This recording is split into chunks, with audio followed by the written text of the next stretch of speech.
On Christmas morning, I thought I was bringing my family joy. Instead, I watched my mother look me dead in the eyes and say the kind of words you can't unhear. I had just told her my girlfriend was pregnant with my child, her first grandchild. She didn't even blink. "I don't want you or that bastard baby in this family. You're dead to me and out of the will." Just like that. No hesitation. No mercy. I stood there holding the gift I spent weeks preparing, realizing I'd never been a son to her, just a legacy she needed to control. So I placed the box on the table, wished her a hollow Merry Christmas, and walked out into the snow. I thought that was the end of it. But when she opened what was inside, she screamed nonstop. And in that moment, the truth about who she really was finally came undone. Before I share my story, I want to know you're here with me. Just say "listening" in the comments, or tell me where you're watching from. I love seeing how far my story can reach, or my story. Sometimes even the smallest connection makes a story feel heard. And if you can please consider subscribing to the channel, it helps more than you know, especially when stories like mine aren't easy to tell. Thank you. My name is Alder Knox, and this is what happened. My name is Alder Knox, and for most of my 30 years, I've lived between two worlds, the one I was born into in Aspen and the one I chose for myself in Denver. At Denver General Hospital, I serve as a charge nurse in the ER. My days are long, my nights unpredictable, but pressure is the one thing I've never been afraid of. In the trauma bay, crises make sense. Pain has a cause. Bleeding has a source. Even heartbreak has a protocol. Out there in that clean white chaos, I know who I am. Which is more than I can say about the man I am when I'm back in Aspen, surrounded by people who claim to be my family but have never understood the choices that shaped me. I met Isla on a night shift where the city seemed determined to break itself. She came in with road rash on her shoulder and a cracked helmet in her lap, cursing in frustration but smiling at every nurse who tried to help. There was something disarmingly warm about her. Something grounded, something real in a way that most people in Aspen never were. When she laughed, it was the kind of laugh that didn't ask for permission to take up space. I cleaned her wounds, wrapped her arm, and listened to her tell me about the design she was working on for a client. She didn't shrink under the fluorescent hospital light. She glowed. She came back a week later to check her bandages, then again just to drop off coffee as a thank you, though she didn't even try to hide the fact that she wasn't there for her arm. We fell into each other slowly then, all at once, the way people do when they've spent too long pretending they don't need anyone. But Aspen never let go of me completely. My mother, Marjorie Knox, ruled that town like she owned the mountains themselves. In her world, our family's legacy, the hotels, the ski properties, the Knox name, mattered more than the people who carried it. I grew up rehearsing the future she planned for me: business school boardrooms, a wife who understood which fork to use and which people to avoid. Brennan, my younger brother, was always the golden child despite doing nothing to earn it. I was the dutiful son until the day I realized duty was just another cage made of polished wood and good intentions. So I left. I rented a tiny apartment in Denver, took double shifts, and promised myself I would never again let anyone choose my life for me. Still, when Isela told me she was pregnant, something inside me cracked open. Joy, fear, disbelief, and hope all surged at once. I imagined holding my child. I imagined introducing my mother to her first grandchild. I imagined foolishly that the woman who raised me might soften in the face of something so innocent. I let myself believe she might see me, really see me for the first time. That naive hope was enough to push me toward a decision I thought I would never make. I would return to Aspen for Christmas and tell my family the truth. Before driving up the mountain, I packed a single bag and wrapped a small rectangular gift in red paper. Inside that box were documents I had gathered over months, proof of things I wished weren't real truths I never wanted to confront. I didn't plan to use them unless everything went wrong, but something in my gut told me I needed to be ready. As I placed the gift in my coat pocket, I felt a flicker of dread beneath all the hope. I didn't know then that this one trip home, this one Christmas night, would end my place in the Knox family forever. Before the explosion of that Christmas night, there had been warnings cracks beneath the perfect holiday smiles. The first time I brought Isela to the Aspen house, the Knox home was dusted with snow and dressed in pine wreaths like something out of a luxury catalog. The long dining room table gleamed under dim amber lights, and behind the glass windows the Rockies stretched across the horizon like a cold, unmoving wall. Stepping inside with Isela at my side, I felt the familiar weight settle onto my shoulders, the kind of heaviness only a childhood home can produce. My mother greeted us with a smile so polished it might as well have been carved from ice. Before the appetizers were even served, she asked Isela about her income, her retirement plans, and whether being a tattoo artist was sustainable long-term. Each question was wrapped in politeness, but delivered like a cut. I saw her eyes drift down Isela's arms, tracking every line of ink with silent judgment. In her mind, tattoos weren't art. They were signs of people who belonged far below her imagined social tier. From that moment, I knew she never intended to accept the woman I loved. Brennan made everything worse. At 24, he still lived off my mother, drifting between video games and half-hearted business ideas. He didn't hide his smirk as he asked if Isela had backup plans or if she found her clients from the streets. I felt the heat rise in my chest every time he spoke, but I kept quiet for Isela's sake. What made it unbearable was knowing Brennan's arrogance was built on money that wasn't even his. Money I would later discover came straight from accounts our parents never meant him to touch. For years I thought my father was the neutral one, the quiet observer who let storms pass. But one evening after dinner, he handed me his phone to show me an old picture from a ski trip. When I swiped, a text thread popped up. It was between him and my mother. They weren't discussing business. They were discussing me. Line after line, I saw them talk about redirecting my future, about limiting outside influences, about guiding me toward a suitable match. My father, the man I believed stayed out of these battles, had been helping orchestrate them behind the scenes. The final blow came when I discovered something darker. While cleaning out a box in my mother's study during a visit, I found a folder photos of Isela stepping out of her studio, meeting friends at cafes, shopping for groceries. Dates, times, locations. A private investigator's watermark stamped across every print. My mother had hired someone to follow her.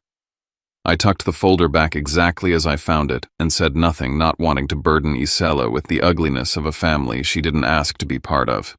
But from that moment on, I understood that my mother wasn't just disapproving, she was calculating. That night's dinner felt like a trial. Every sentence from my mother turned into a verdict on my choices. Every glance from Brennan dared me to break. And somewhere between the roasted lamb and dessert, I realized I was standing at a crossroads. I could keep pretending to be the son they wanted, or I could choose the life I was building with the woman I loved. By the time I left Aspen that night, I knew the truth. I couldn't belong to both worlds. And Christmas would force the decision once and for all. The cracks began long before Christmas, long before the snow piled against my windows in Denver. They started with the calls from my mother that came at the end of every shift, always at the worst possible time, as if she had a sixth sense for when I was too tired to fight back. Each call felt like a script she had rehearsed. She never asked how I was doing or how the ER had been that night. She went straight for the jugular. Had I come to my senses yet? Had I realized a woman with tattoos was not wife material? Had I finally ended things with that girl from the shop? Her voice carried the same cold pressure I grew up under, and I hated how easily it slipped under my skin.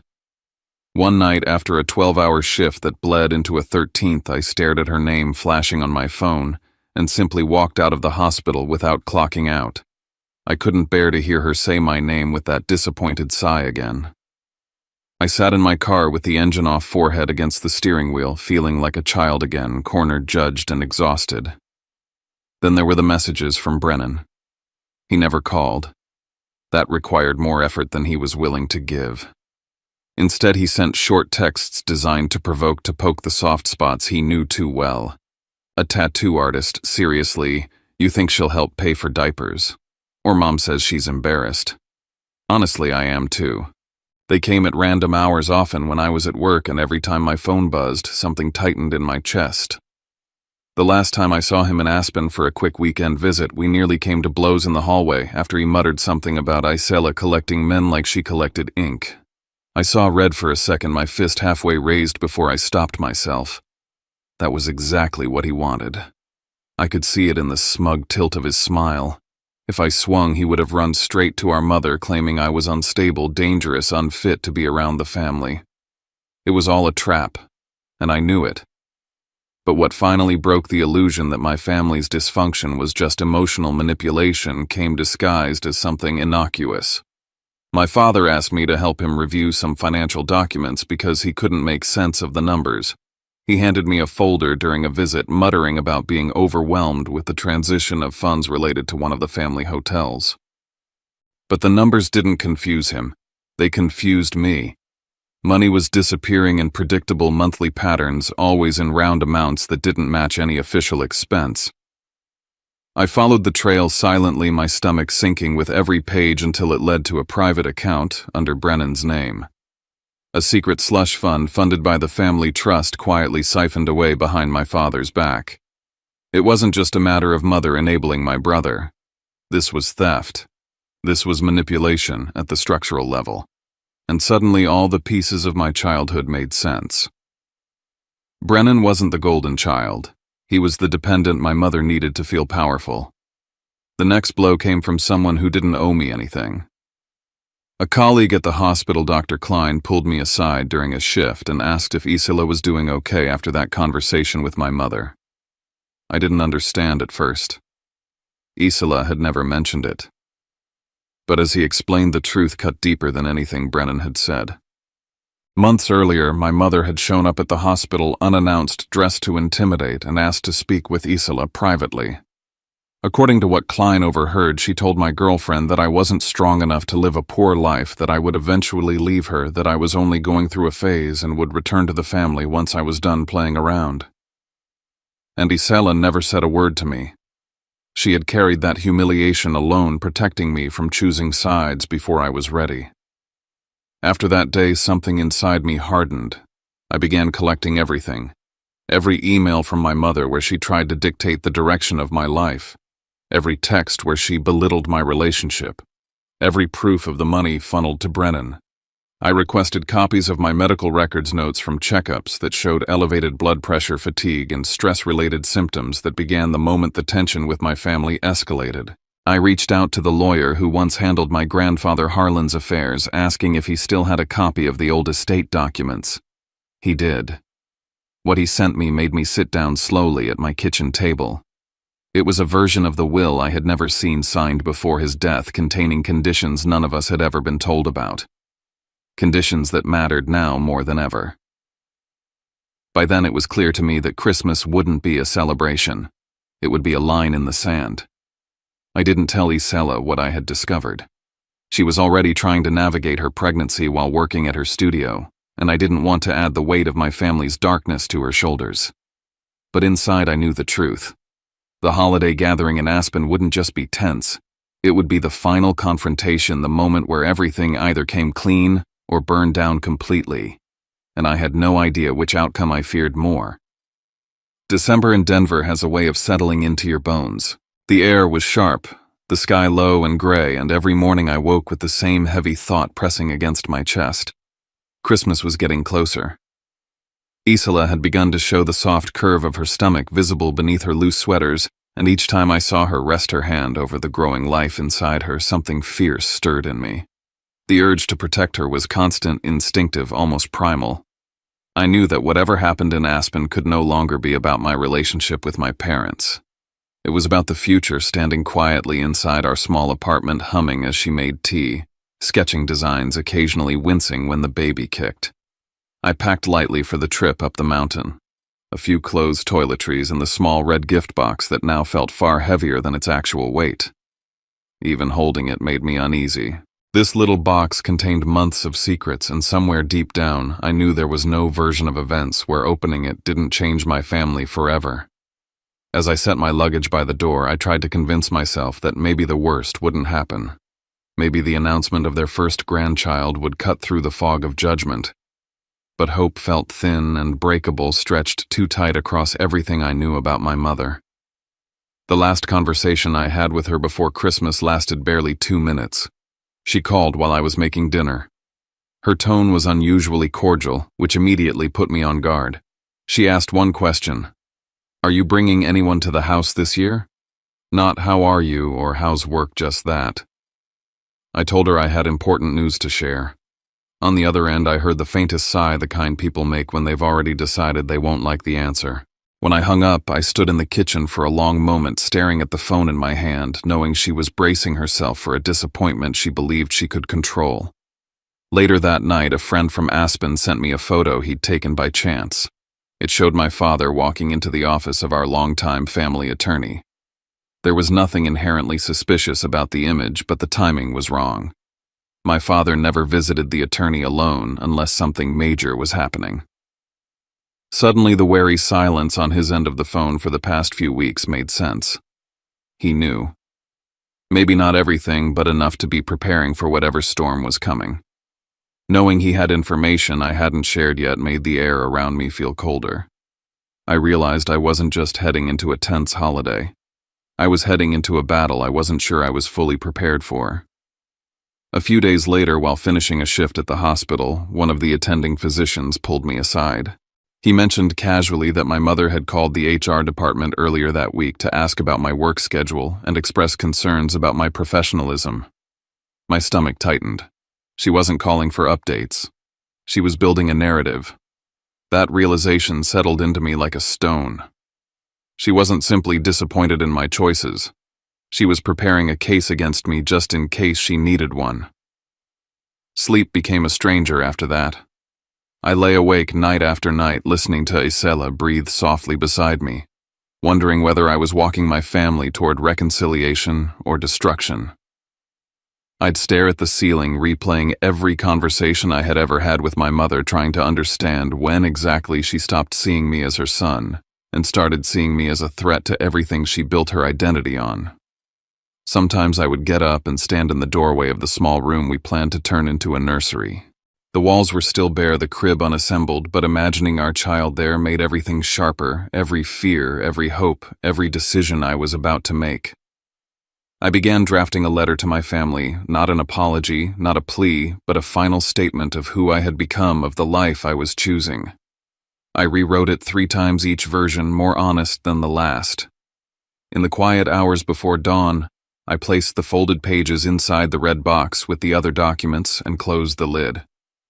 When I stepped back and looked at it sitting on the table, I felt a ripple of something I couldn't name. It looked harmless, like any other holiday gift.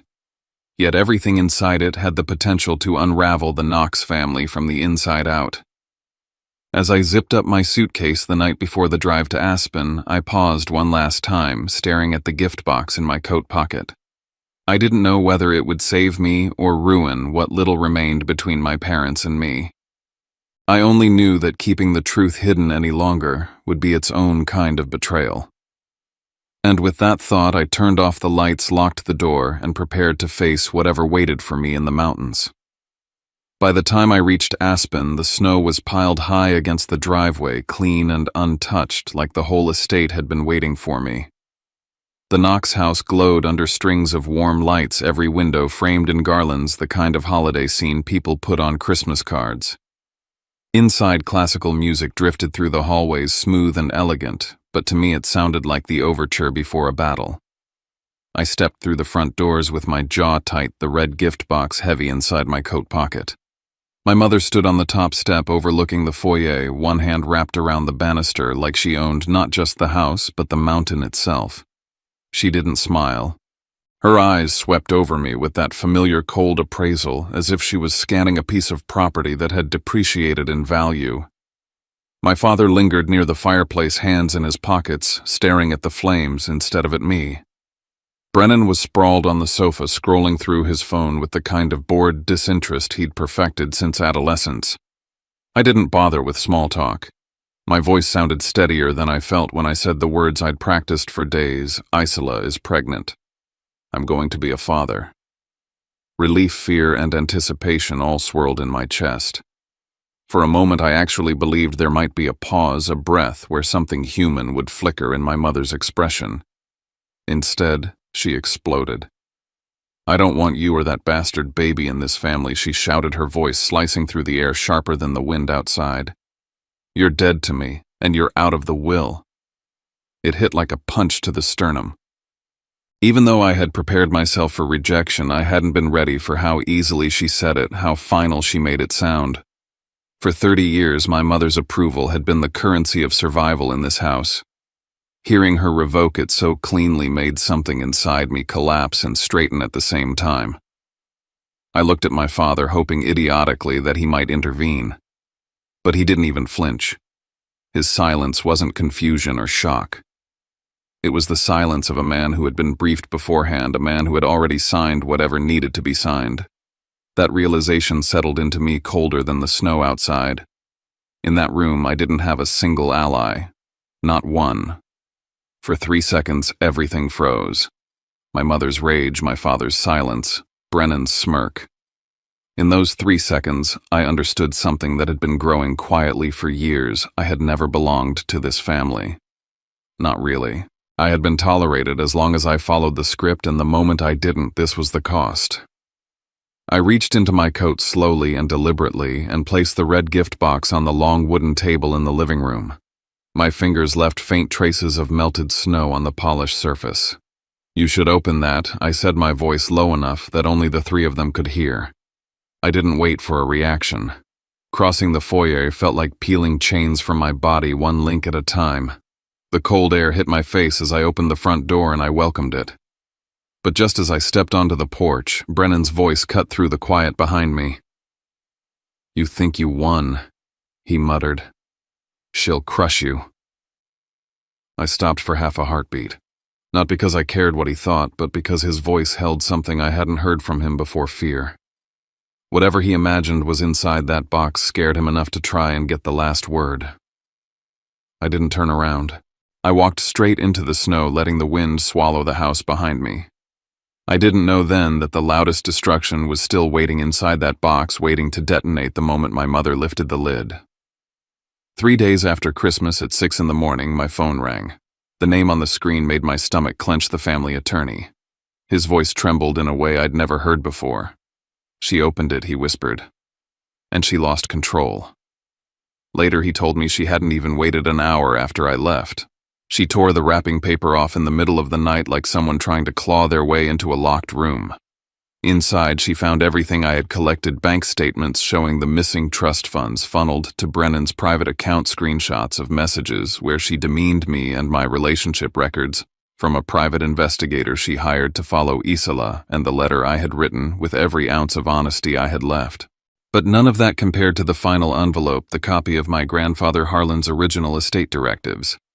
When she read the clause stating that any attempt to remove me from the will would immediately transfer Harlan's personal assets directly to me, something inside her snapped. The attorney said her scream echoed through the house loud enough that 2 housekeepers rushed upstairs thinking she had fallen or been hurt. But she wasn't hurt. She was furious and terrified. What shook me even more than her reaction was what the attorney revealed next. My father had known about the clause for weeks. He had discovered it during a meeting shortly before Christmas, and had chosen not to tell her, afraid of how she would respond. Suddenly, his silence during my mother's outburst made sickening sense. He wasn't supporting her. He was scared of her. He had been scared for years, and I had been too blind to see it. That afternoon, while I was still processing everything, there was a knock at my door.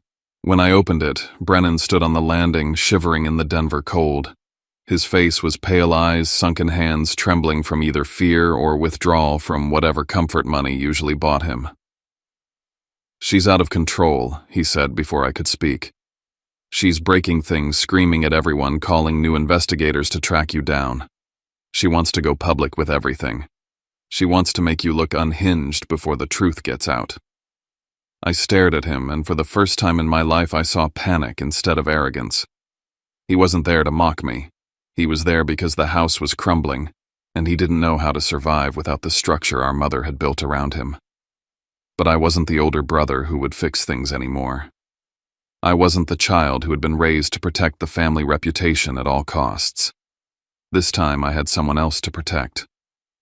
Someone who hadn't even been born yet. When Brennan stepped back into the cold, I closed the door and locked it. The apartment felt smaller than usual, the air heavier. I turned off the lights and stood by the window watching snow fall over Denver's quiet streets. I thought about Isola sleeping in the bedroom, her hand resting over the baby she carried. I thought about the Knox estate hundreds of miles away, shaking at its foundation. Only one decision remained, and I knew it had to be made now. I called my attorney to file a restraining order, and as the city grew quieter beneath the snow, I understood that the next step would sever every remaining thread between me and the family I grew up in. There was no turning back, only forward into a world I would have to build myself far from the ruins of the Knox name. I was back in Denver when the call came. The family attorney told me my mother was organizing a small press gathering at the Aspen House, trying to regain control of the narrative after everything that had surfaced. She wanted to present herself as the dignified matriarch under attack, to paint me as the ungrateful son manipulated by a woman she refused to acknowledge with basic respect. Hearing that, something inside me settled. She wasn't going to back down. She wasn't going to reflect or apologize or try to understand. She was preparing for a fight, and I couldn't let her rewrite the story to protect her image. I knew I had to be there. Not to reconcile, to finish what had already begun. The drive up the mountains felt different this time. I wasn't the son returning home hoping to be accepted. I wasn't the child bracing for disappointment. I was a man walking back into the place that raised me but never truly saw me, bringing with me everything they had spent years trying to bury. As the miles passed, I thought about the mold they'd tried to fit me into, the expectations that had shaped my life, and the crushing realization that I had never been treated as an individual with my own desires. I had been a title and heir, a weapon for my mother's social ambitions. When I arrived at the estate, the house buzzed with forced energy. My father sat in a corner of the living room staring into nothing. He looked smaller, somehow drained. Brennan lingered near him, shifting his weight, avoiding my eyes at first. When he finally glanced at me, guilt flickered across his expression like a shadow. In contrast, my mother swept into the room, glowing with the confidence of someone about to perform on stage. Her posture was perfect, her smile tight and poised, her appearance polished to hide every crack. She didn't look like a woman who had spent days screaming. She looked like a woman determined to rewrite history. She began speaking to the guests, business acquaintances, women from the Aspen charity circuit, people who had worshipped her image for years. Her tone was gentle, wounded, calculated. She told them I had been influenced, misled, that I had made impulsive decisions and fallen victim to reckless emotions. She implied that Isola was manipulative, that I was behaving irrationally, and that the Knox family was enduring a painful chapter because of my instability.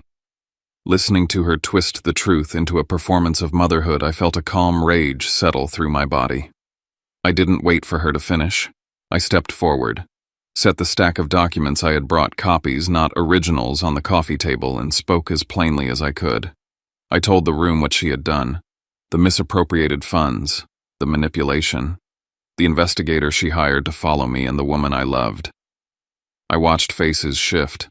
Some tried to hide their shock. Others lowered their eyes, suddenly aware they were standing in the middle of a crumbling empire. My mother's fury was immediate. She yelled, called me a liar, accused me of conspiring against her. But her voice cracked, and everyone heard it. The image she worked so hard to maintain fractured in real time. Then Brennan stood. For the first time in years, he looked like he wanted to be something other than her echo. He admitted she had given him money for 2 years. He admitted she encouraged him to antagonize Isola, to push my buttons, to stir conflict until I broke. His confession punched the air out of the room. My mother's face drained of color. She looked betrayed, not because he lied, but because he stopped lying for her. And then my father rose. He didn't raise his voice. He didn't speak with anger. He simply announced that he had filed for divorce. He said he couldn't live in a home built on control and deceit anymore. He acknowledged that she had hidden financial decisions from him and used the Knox name to manipulate and intimidate those she claimed to care for. His declaration took the last pillar out from under her. She stumbled, stepping backward as if struck. Before she could recover, the attorney walked into the room with the formal documents. He confirmed in front of everyone that my grandfather's personal assets had legally transferred to me after she attempted to remove me from the will. Her power, her primary tool for domination, was gone. Just like that. A lifetime of control dissolved in the span of minutes. There was nothing left to say. I walked out of the house without looking back. For the first time, I felt the sun on my face in Aspen without feeling its cold judgment. It felt like stepping out of a gilded cage I hadn't realized was locked until the moment it opened. Returning to Denver felt like exhaling after holding my breath for decades.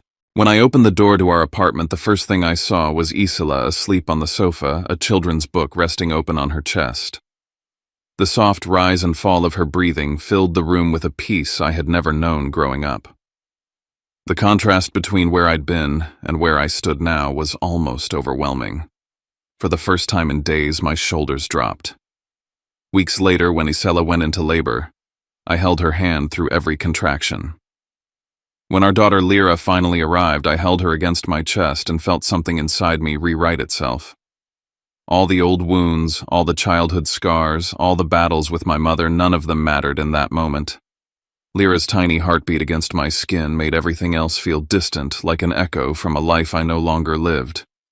Her family filled the hospital room with warmth, colorful blankets, food containers, flowers, laughter.